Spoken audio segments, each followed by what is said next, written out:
All right, folks, welcome back. Sheepdog Smokey here. And this is one that, everyone should have seen it coming. I thought about it, but I haven't talked about it because I've seen nothing until today. But Wreck-It Ralph Northam has decided that a time when people are basically ordered and forced to not gather in large groups is the perfect time to pass tyrannical gun control. Before we dive in, please remember to like and subscribe so that you can help spread the message and spread the conversation, and so that you're part of the giveaway at 500, 1,000, and 1,500 subscriptions. That said, let's go on and dive right in. So, we all saw just, a few months ago, thousands gathered in Richmond to protest Wreck-It Ralph's push to impose draconian rule and restrict the Second Amendment rights of Virginians. With COVID-19, he has now decided no one can protest, so I'm going to just pass these laws, and then if they decide to protest, we'll arrest them for violating the quarantine, and we'll also tell them, well, the laws have been signed, so now you need to lobby the state legislature to overturn them, which will not happen, because that state, unfortunately, has gone to the Democrats, and they will not relinquish power no matter what happens. But to look at Northam's signature gun control, it is doing several things. Requires a background check on all gun sales in Virginia. A background check is already required when you buy from anyone who is not a private citizen selling their personal property. You cannot enforce a requirement for a background check on someone selling their own personal property. If I decide that I want to sell my shotgun or one of my pistols or a rifle or anything, my chair, to a neighbor or family member or friend, there is nothing that a government can do that will prevent that from happening without a background check. All they're saying is, you have to go to the very few people we approve to buy guns. And if we later find out you didn't, we'll just throw your butt in jail. Which, there's no way to even track it. Reinstituting a limit on handgun sales to one a month. I don't know about you, but criminals are not buying their guns from a licensed FFL dealer. They're stealing them, or they're buying them from people who are not licensed FFL dealers, who therefore are not going to worry about what the law says. It will be a private person-to-person transfer. There will be no background check run through NICS like the FFL dealers do, and it will happen with no one knowing. Limiting someone to one purchase of one type of item per month does nothing. Okay? I know very few incidents where someone would have said, oh, I can only buy one gun this month? Well, I guess I'll just have to wait to commit that crime. Imbeciles. Increasing penalties for recklessly leaving firearms near children or failing to report a lost or stolen firearm within 2 days. 1. If you are stupid enough to leave a firearm where a child can get a hold of it, and the child is harmed or harms another person, you are already responsible for that. You are the one responsible for ensuring that child does not come to harm when in your care, when in your home if they are visiting with friends of yours. I live alone. My door is locked most of the time because I don't go outside much. And not too long after I make this video and maybe one more, I will be going to bed because I have work in the morning. I don't just leave my guns out. All but one are in one location. The other is in a very secure second location. I know where they are. I know the steps that I will need to go through to access them, whether it be a combination or a key, and I'm the only one who has access to that information. I have stored mine safely because I do have friends visit, and I do have my nephew who visits.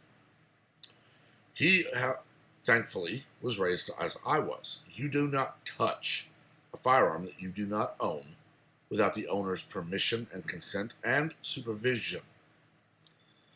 I was raised that way. My dad would take me shooting before I was 18. But he was the one in control of the firearm all the way to the range and all the way back. And there at the range, he closely supervised and instructed me. He and I are both doing the same for my nephew so that he has a healthy respect for the firearm and a good knowledge of the firearm itself and how to use it. If you are stupid enough to leave the keys to your car, a knife, a bat, anything at all that can cause harm, where anyone can get to it and it causes harm, you're responsible. As for the 2 days to report lost or stolen, I see a couple of things happening. I see people reporting their guns lost every time they can't find it. And I'm talking like, oh, where is it? I don't remember. They have multiple safes and they look at them and they don't take everything out and inventory it carefully.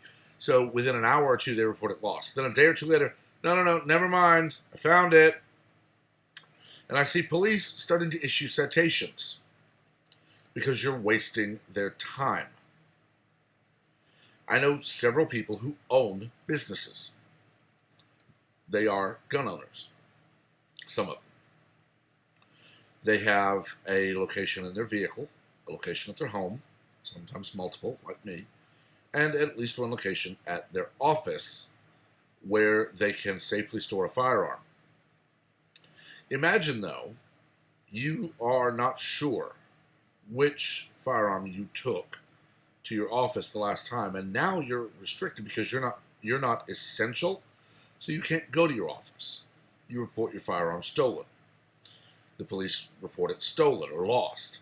It therefore becomes a weapon that no one should have. You later find it when you're finally allowed to go back to your office, and you report that you have found it. I see citations happening. Or I see people trying to get to their office, or maybe a second home, and getting citations there. It's moronic. Allows localities to set their own rules on the presence of firearms in public. While I do normally agree with power starting with the lowest level of society and trickling up, this one is clearly addressed. Okay, the state of Texas has already legislated that we are a license to carry state. We are a shall issue state. You must clearly display a 30-06 or 30-07 sign in the correct size, font, color, and at prescribed locations at your building to make possession of a firearm by anyone but the owner or operator of the building a crime.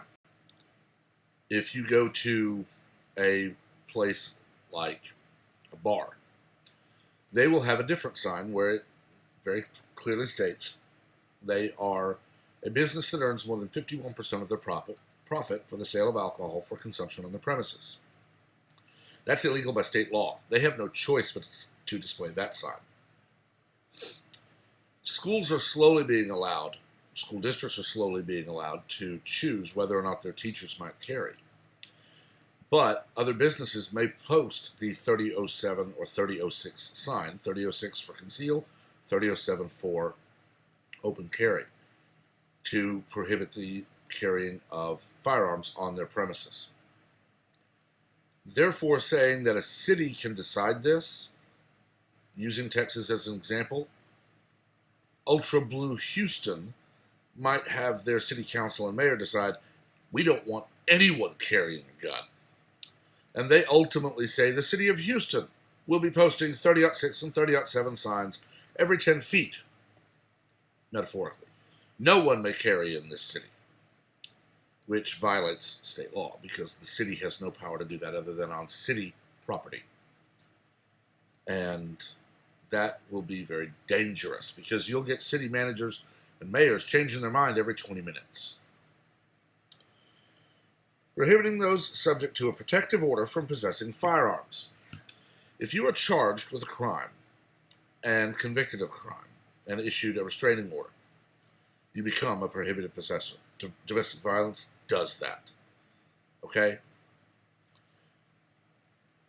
There are cases, though, where we know that that system is abused. Very famously, we had Johnny Depp accused of assaulting his then girlfriend. He has since made audio recordings very public where she acknowledges that she hit him. She was the abuser. So, you get a girl who is mentally unstable, decides, you can't break up with me. I'll tell them you beat me. You're instantly then stripped of your Second Amendment rights based on the accusation alone. And until you manage to somehow prove she's lying, you have no recourse. That is wrong. Finally, creating a red flag law that allows law enforcement to temporarily seize a gun from a person deemed to pose a danger to themselves or other. Who deems this person a danger? What proof is required? Will the person be notified and told you have an appointment in court to defend yourself against these charges? Well, the answer to the first is anyone can say they're dangerous. Law enforcement will not tell you what happens until they show up at your door demanding you hand over your firearm. And no, you will not be able to go before the judge until after you've been convicted in absentia. We've already had a man, at least one, killed because officers showed up, barged in, said, hand over your guns. He said, basically, I've not been charged or convicted of a crime. And they said, yes, you have. He resisted. They shot him. Red flag laws strip you of your Second, Fourth, Fifth, and Sixth Amendment rights, and your 14th Amendment right. Second, right to keep and bear arms. Fourth, unreasonable search and seizure. Fifth, the right to not incriminate yourself. Sixth, speedy and public trial by a jury of your peers. 14th, no one shall be deprived of life, liberty, or property without due process of law. It is not due process to accuse, try, and convict someone without their knowledge. It is, in fact, quite the opposite of due process. And no judge is ever going to come back and say, well, you've proven that they lied, but you've been rather angry this whole time, so, yeah, sure, we'll give you back your guns. Because they know the instant anything happens, and by anything, I mean the person who was proven to be a liar attacking you for turning their accusation back on them, and you having to defend your life. Because then that judge is going to be told, if you hadn't reversed your decision, that person wouldn't have been armed. They wouldn't have besmirched that person so badly that they were attacked, and this would not have happened. Further with all of this is when someone in Virginia accuses their neighbor a few miles away who's in West Virginia of being in danger. And Virginia says, well, they're not in our state. And all of a sudden you get the ACLU or some other moronic group of liberals who decide, well, Virginia made it illegal. Other states have to respect their laws. That's been one of the arguments that some have made for gay marriage. Well, it's legal in New York, so you can't say that they're not married if they move to Texas. It's not a stretch of the imagination to think, well, we've deemed them a danger in Virginia, so they're not allowed to own a firearm anywhere, because then they have violated the sentence of their crime, and we will have to have them brought back for further trial and imprisonment. It is extremely dangerous.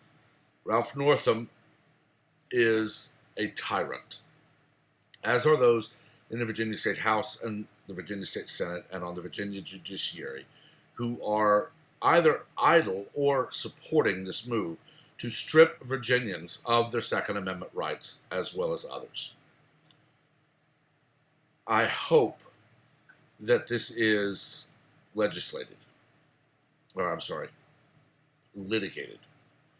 I hope Virginians rise up in anger, go to their lawyers, and say this is unconstitutional, and it needs to be struck down. But I hope it doesn't stop there. I hope it gets to a federal judge who realizes you are a governor, Mr. Northam, who has violated your oath of office, because you have violated the U.S. Constitution, which, as a governor of a state in the United States, you must respect and protect and defend. And Northam needs to be out of office, as does every member of the legislature that voted for this move, because they all violated the Second Amendment rights of their citizenry. I've talked long enough, though. You can tell I'm getting a little bit worked up here because this is a subject that is very, very important to me. I've watched through the lens of history as tyrants have risen and fallen. And I'm watching currently as tyrants are beginning to get back into power all over the globe. And their citizens are suffering. And I'm watching as our country is starting to have morons who have been educated by the government-approved schools who actually believe this is a good thing. I don't know. It will not end well, I can tell you that. Let me know what you think in the comments. As always, remain civil. Northam will not even be dignified with a response if he dares to poke his head out of his hole and actually engage in discussion about this. We can act like adults, and we need to. We can disagree, and dissent and debate civilly.